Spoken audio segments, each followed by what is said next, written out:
Greetings. Welcome to Community Bank News. My name is Tom Bengtson. I'm the publisher of BankBeat Magazine. I'm with Sam Wilmes. Sam is the editor of our website, banknews.com. Sam, tell us about what's been going on in banking this week. Well, a busy week for M&A.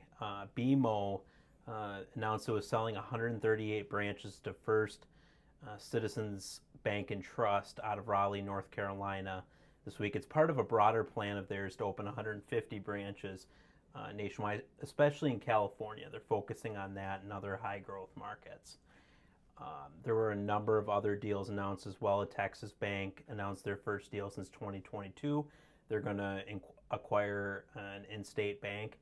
And then a shareholder group in Wyoming announced that they are buying a bank as part of they were formed last year to bring local banking back to Jackson. And so they are acquiring Jackson, a bank Wyoming.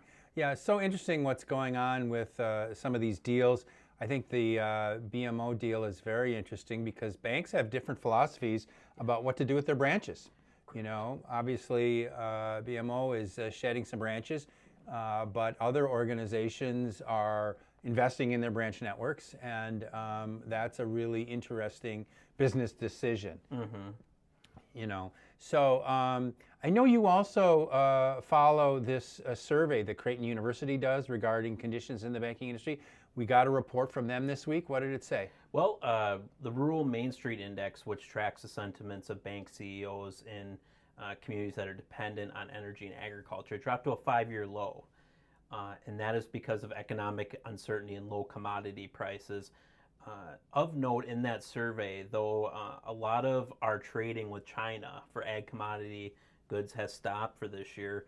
Many bank CEOs actually still support President Trump's approach to the situation. So that'll be interesting to see how that plays out as his administration continues to negotiate with the Chinese on that. And I saw in that survey that most banks, I think it was bankers that participated in the survey, like 70-some%, favored the idea of cash payments to farmers. I think the president has talked about $10 billion to go to farmers, and there was a question about that on that survey, and it's specifically, I think the support for that among bankers was very high. It was, absolutely. So, and that has not been passed yet, so we'll have to see if that comes through. Right.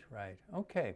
Well, a lot going on in banking. Also this week, of course, you had some of the largest banks in the country releasing their earnings, and really they kind of crushed it, right? They were ahead of analyst expectations, all the big four, Citigroup, Wells Fargo, B of A, Chase, all came in ahead of analyst expectations. So I suppose that says something good about the economy, certainly says something good about what's going on in the banking world, certainly amongst the biggest players. Absolutely, yeah. And part of that, I feel like a lot of banks and businesses are bullish right now because of the regulatory environment and the eased regulations under President Trump.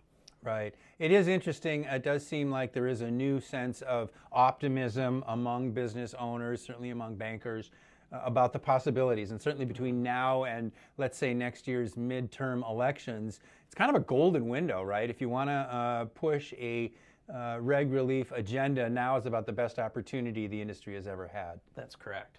So, well, thanks for being with us. Sam and I really appreciate the opportunity to bring you the news.